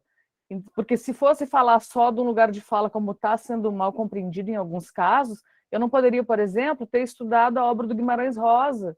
Eu não sei nada de jagunçagem, de sertão. Ele próprio não era um jagunço e escreveu aquele livro maravilhoso. Então, ele escreve do seu lugar de fala, né? Como um homem culto, como um homem que mistura ali filosofia e literatura. Quando a gente fala sobre algo, a gente também está falando do seu lugar de fala, do nosso lugar de fala, né? Da mesma forma, eu sou mulher, mas eu não vivencio o que cada mulher vivenciou. Então, eu falo das minhas vivências, das minhas leituras, das minhas experiências. Esse é o meu lugar de fala. E o homem, quando fala também, ele fala do seu lugar de fala, que, claro, vai ser limitado em alguma medida, mas eu acho que é essa a ideia do lugar de fala. A gente tem que começar a entender isso e não pensar como algo excludente, porque senão ninguém mais fala nada. E a ideia da literatura é justamente para acabar com esse silenciamento, é para isso que a gente está aqui nesse simpósio. Por que a gente está enaltecendo a literatura? Porque a literatura se permite ousar falar, especialmente de coisas que tentaram e tentam ainda calar, né? Então, acho que vale a gente repensar essa ideia de lugar de fala como uma proposta para abrir, não para excluir. Acho que é isso. Era isso. Que show, Cris! Maravilha. Não, eu lembrei agora, posso, só para lembrete mesmo, o Euclides escreveu uma das páginas mais lindas sobre o estouro da boiada, e ele fez uma brincadeira com um boiadeiro que estava lá, e eles disseram assim, vamos escrever a mesma cena, né? Porque esse vaqueiro estava acostumado, né? E aí, quando eles foram apresentar os respectivos textos, o vaqueiro simplesmente não leu o dele, porque aquela cena magistral, né, do Euclides, sem nunca ter visto, e só de literatura. Então, é o que a Cristiane falou do Guimarães, né? Não só para lembrar isso aí, para não sei se... É que eu fiz a tese do Euclides e, como toda mulher euclidiana, ela abandona o Euclides, né? E agora eu estou na contemporânea. Eu não sei, pessoal, Renata, pode... Não, eu estou satisfeita aqui, eu acho que gostaria também, né, de parabenizar a apresentação do Rafael, da Eduarda, da Thaís e da Deise, né, então, lançando luzes aí, né, sobre esses dois romances, né, a importância dos telhados e também o Corpo Interminável. Então, acho que nossa tarde está sendo bastante proveitosa, né, foi bastante proveitosa na apresentação desses trabalhos. Então, e assim, agradeço também, porque a gente sempre é muito interessante, porque nesses momentos, né, porque mesmo, às vezes, né, discutindo, né, apresentando sobre obras que nós já lemos, né, o ponto de vista do outro, né, sempre nos enriquece, inclusive as referências também, né, o aporte teórico, crítico, né, às vezes apontam aí para outros caminhos que a gente não havia pensado ou simplesmente desconhecia, né, então sempre é muito muito válido e enriquecedor esse momento de troca, né, que a gente pode conversar sobre, né, principalmente nesses tempos, né, tão bom a gente poder estar aqui sentado falando sobre literatura e também, né, sobre a relevância, né, de pensar a literatura no nosso contexto atual. Então, eu acho que isso para nós é muito importante, né, e para nós, professores, professoras, né, para a gente poder reverberar isso em sala de aula, eu acho que é muito importante. Então, agradeço aí mais uma vez a presença de todo mundo, as contribuições que aqui foram feitas. Então, também agradeço, mas eu acho que a Renata já falou. Então, se vocês não tiverem mais nada, a gente pode encerrar. A sessão de hoje já faltam 5 minutos, né? Eu achei, não que eu tivesse gostado da Vitória não ter vindo, nem a conheço, mas que deu uma boa discussão, deu, né? Foi bem bacana. Tá? Então, acho que a gente termina aqui, né? Então... Tchau, até amanhã.